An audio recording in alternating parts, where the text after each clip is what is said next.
Los invito a que inclinen su cabeza para hacer oración. Señor mío que cielo, te damos gracias por darnos un día más de vida. Te damos gracias por todas las bendiciones inmerecidas que tú nos has regalado el día de hoy. Te damos porque en nuestros días no carecemos y no carecemos de un techo.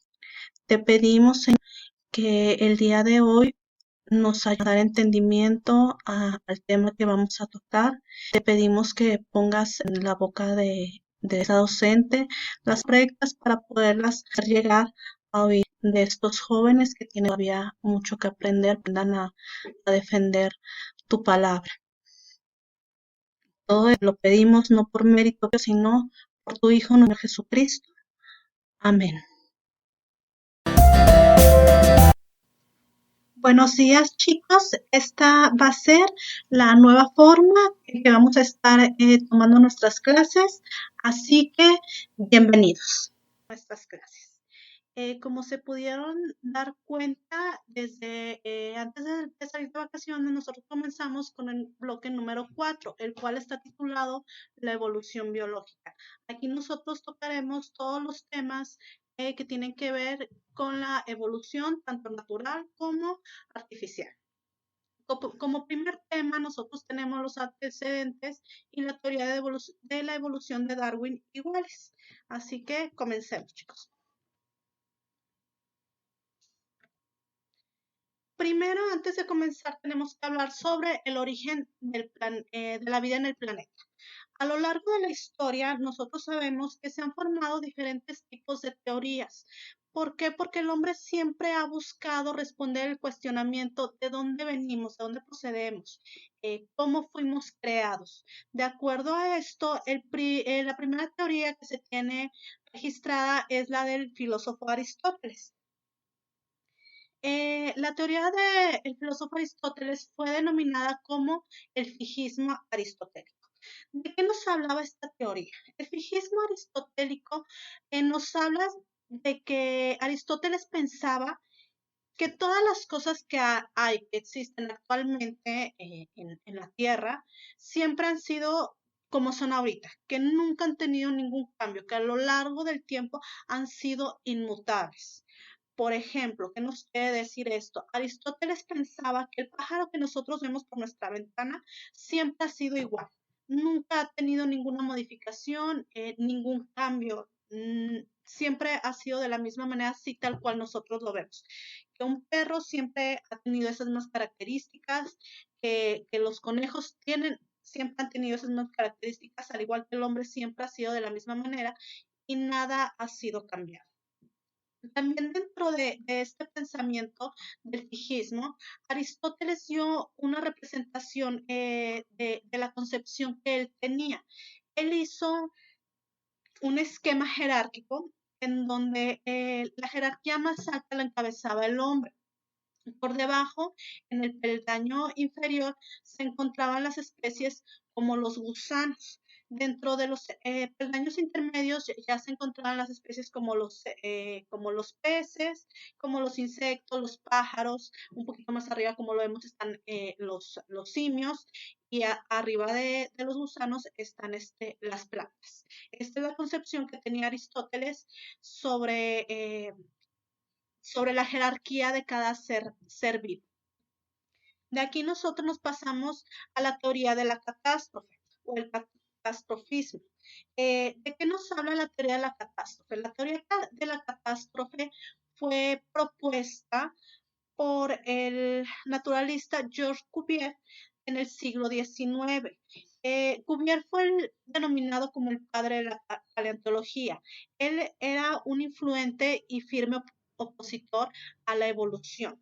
Él, ¿qué era lo que nos decía? Él reconocía que había especies a lo largo de la historia que se habían extinto, como son los dinosaurios o ciertos, ya que como antes lo mencionábamos, él fue el padre de la paleontología, entonces él ya tenía el conocimiento de algunas especies fósiles, entonces él estaba consciente de que había especies que ya no existían en la Tierra, pero su teoría propone que para que haya un nuevo resurgimiento de las especies, tiene que haber algún tipo de suceso catastrófico, como lo hubo durante la extinción de los dinosaurios. Entonces, la teoría que él tenía era de que para que haya una nueva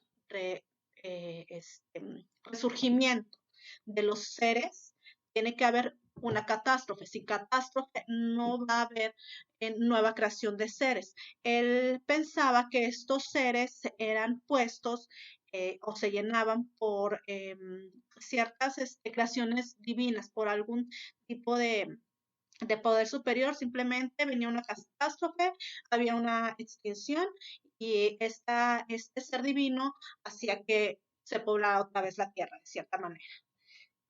De aquí vamos a nuestra siguiente teoría. Nuestra siguiente teoría habla sobre el creacionismo. ¿Qué es el creacionismo? El creacionismo es una teoría en donde existe un ser creador, un ser supremo. Es una doctrina filosófica que asegura que cada cosa existe porque fue creada por una inteligencia superior. Muchas veces se le relaciona al creacionismo con muchas de las doctrinas religiosas, pero un poquito más adelante vamos a ver que no precisamente el creacionismo tiene que ver completamente con una visión de una creación como la manejan de esta manera. Nuestra siguiente teoría va a ser el transformismo. El transformismo es una teoría que fue propuesta por Lamarck. Lamarck, ¿quién fue? Lamarck fue un biólogo francés. Él en 1801 propuso que todas las especies descienden de otras especies más antiguas, a partir de un estudio que hizo principalmente en animales invertebrados, incluyendo animales fósiles. Propuso que las formas más complejas habían surgido de formas más simples y estas se fueron transformando de una manera progresiva. De acuerdo con esta hipótesis, esta progresión o evolución, para usar el término moderno, dependía de tres factores. Estos tres factores eran primero el cambio ambiental, siguiendo por un sentimiento interior que era este concepto que daba al ser el esfuerzo inconsciente y ascendente que lo impulsaba a hacer modificaciones en su cuerpo para poder llegar a la adaptación. Y el siguiente factor era la ley del uso y desuso de los órganos. Nosotros sabemos, en cuanto a este último punto, se dice que muchas veces si uno no usa algún órgano o alguna extremidad, tu cuerpo a lo largo del tiempo o de la evolución lo va a ir desechando y va a llegar un momento donde ya no lo vas a tener. Es una teoría que por ejemplo, la podemos ver, no sé si ustedes quizá la han escuchado, de que dicen que en algún futuro las personas ya no vamos a tener nuestro dedo meñique. ¿Por qué? Porque ocupamos muy poco el dedo meñique.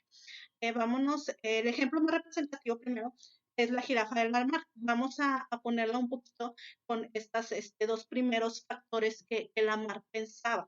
Él decía que los cambios ambientales. ¿Qué cambios ambientales tuvo en este caso la jirafa? La jirafa originalmente tenía un cuello más corto. ¿Qué pasó? Que los árboles cada vez crecieron más grandes, entonces el cuello de la jirafa no le permitía alcanzar esas hojas de las puntas de los árboles. ¿Qué fue lo que pasó con la jirafa? De acuerdo a nuestro siguiente factor del sentimiento interior, se supone, Lamarck lo que pensaba, lo que decía, es que la jirafa, al tratar de intentar estar alcanzando las hojas de las copas de los árboles, esto hacía que se fuera alargando su cuello y así se fue modificando. Esta era la creencia que tenía Lamarck, por eso es llamada transformismo. ¿Por qué? Porque él decía que los seres vivos se iban transformando de acuerdo a las necesidades que se modificaban en su entorno. En la siguiente teoría vamos a ver la teoría quimiosintética. ¿De qué nos habla la teoría quimiosintética? En esta teoría se postula que bajo condiciones atmosféricas imperantes que tuvo la Tierra durante los primeros 2.000 millones de años, se habrían iniciado una síntesis de moléculas orgánicas.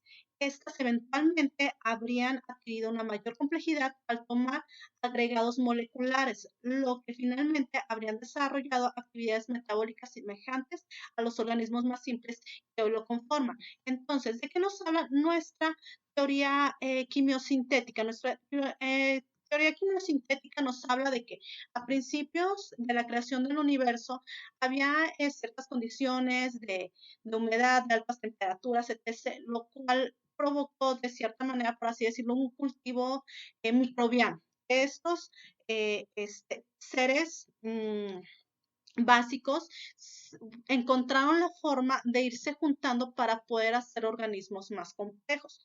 Ahorita hasta la fecha en laboratorio solamente se han podido asimilar de ciertas maneras esas condiciones y han logrado de formar seres muy, muy básicos. Realmente no hay una comprobación de que haya sido así. El siguiente punto que vamos a tocar va a ser sobre la teoría de la evolución y la selección natural. Este nos va a dar una introducción ya a lo que fue la teoría de Darwin y Wallace. Darwin propuso que las especies cambiaban con el tiempo, que las nuevas especies provienen de especies existentes y que todas estas especies comparten un ancestro en común de la misma manera que Lamarck lo proponía. Darwin se refirió a este proceso en el que los grupos de organismos cambian en sus características heredables a lo largo de las generaciones, como una descendencia con modificaciones, que hoy en día lo llamamos como evolución. También él propuso un mecanismo para la evolución. A este mecanismo él le llamó como selección natural. En la selección natural explica cómo podían ir evolucionando las poblaciones de tal manera que se hacían más adecuadas para vivir en sus entornos al paso del tiempo.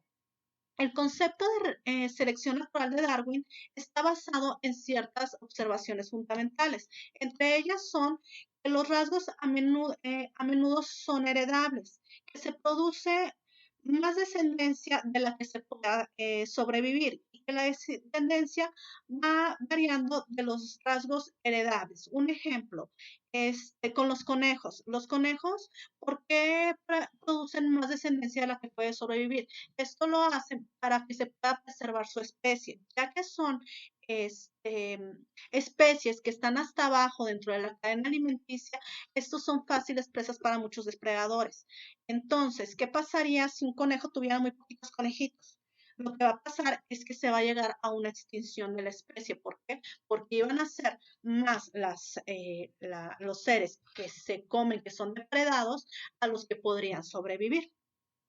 También basado en estas observaciones, Darwin concluyó lo siguiente: en una población, algunos individuos tendrán rasgos heredables que les van a ayudar a sobrevivir y a reproducirse, que debido a estos rasgos ventajosos y a que los organismos que los portan dejan más descendientes, los rasgos tendrán a volverse más comunes dentro de la siguiente generación y que en el transcurso de varias generaciones la población entonces se irá adaptando al entorno.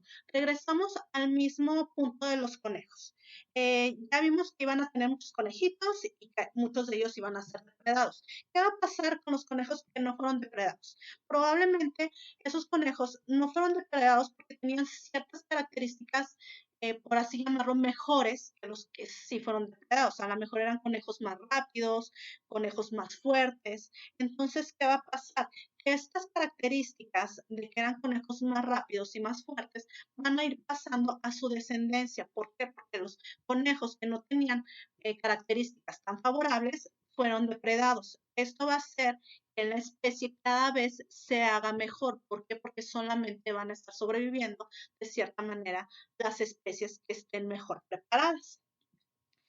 Como conclusión de lo que les decía un poquito sobre la teoría de la creación, no se vayan con que si creen en la teoría de la creación, quiere decir que ya no puede haber una evolución.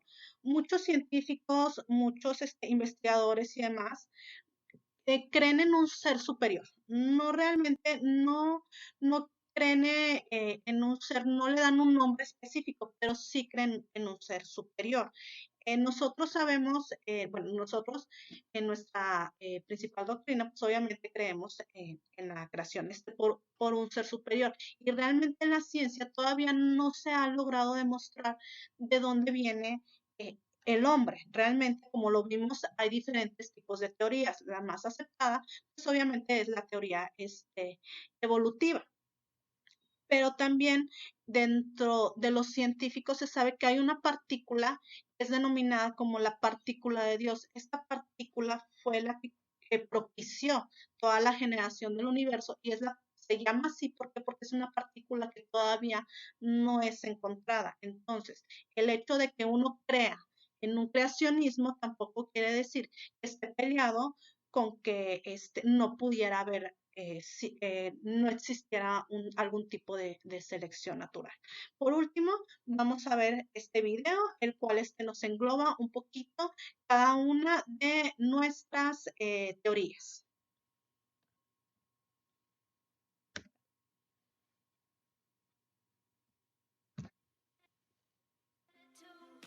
Hola a todos y bienvenidos a un nuevo video. En el video de hoy, las teorías evolutivas en 5 minutos.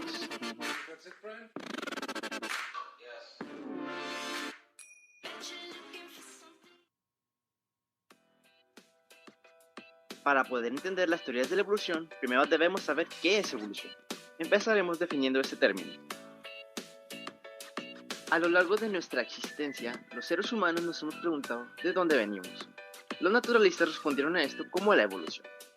La evolución son los procesos que llevan a cabo cambios graduales en los seres vivos y en el ambiente del planeta. La evolución afecta tanto a animales como al ambiente. Pero no solo a esto, sino que también sucede en los planetas y en el universo, hablando así de una evolución astronómica. Bien, ahora que entendemos qué es evolución, ya podemos seguir con las teorías.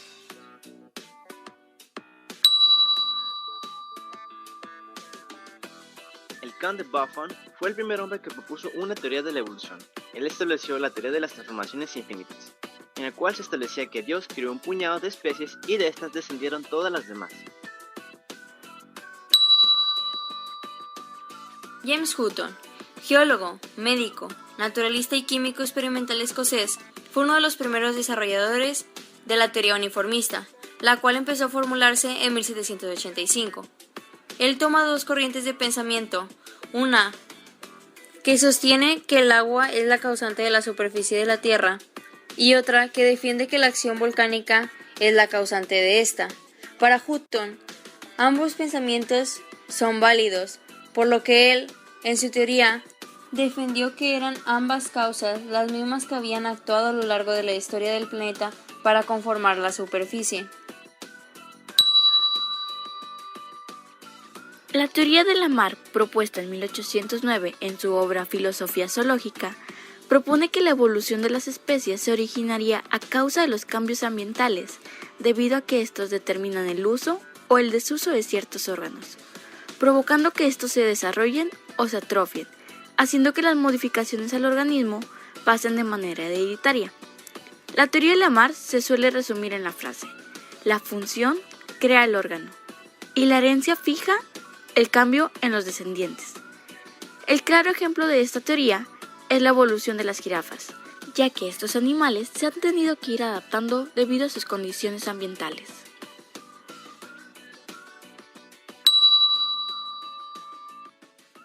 George Cuvier fue el creador de la teoría del catastrofismo, la cual explica que los sucesivos desastres naturales fueron dando forma a la Tierra y a todos los seres que la conforman, llegando a la conclusión de que todos tenían que morir y el ciclo debía volver a comenzar. Un ejemplo de esto fue lo que le sucedió a los dinosaurios.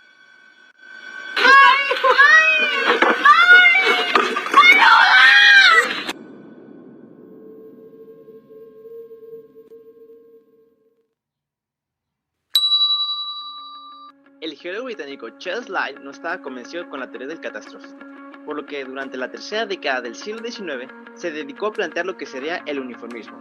Dentro de esta teoría, afirmaba que los cambios experimentados en la Tierra no fueron tan violentos como lo describió el catastrofismo, sino que habían sucedido mediante periodos sucesivos de extinción y creación.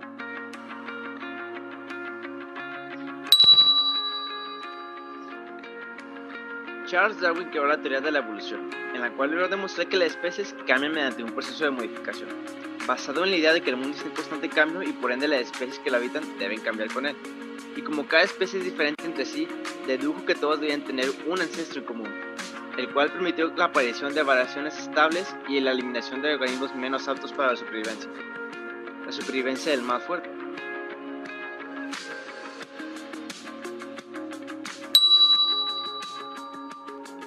La última teoría fue la de Alfred Russel Wallace. Publicó en su libro una teoría similar a la de Darwin, pero totalmente independiente de esta. En ella sostenía que cada especie surgió de una manera coincidente en el tiempo y en el espacio, teniendo especies preexistentes relacionadas. En base a esto estableció que el origen de las especies era un proceso genealógico y por ende es importante el registro fósil. Por eso existe la paleontología. Es todo por nuestra parte. Si el video te gustó, te invitamos a que le des like, dejes un comentario. Bueno, chicos, con esto llegaríamos nosotros a la conclusión de nuestro primer subtema, no sin antes recordando y haciendo hincapié que aquí en Jefferson School se tiene la certera convicción de la creencia en la teoría del creacionismo. Y nosotros no creemos en la teoría del creacionismo de otra manera, sino como en lo que viene plasmado en el libro de Génesis. Y con eso cerraríamos la clase de hoy, chicos. Muchas gracias y nos estamos viendo pronto.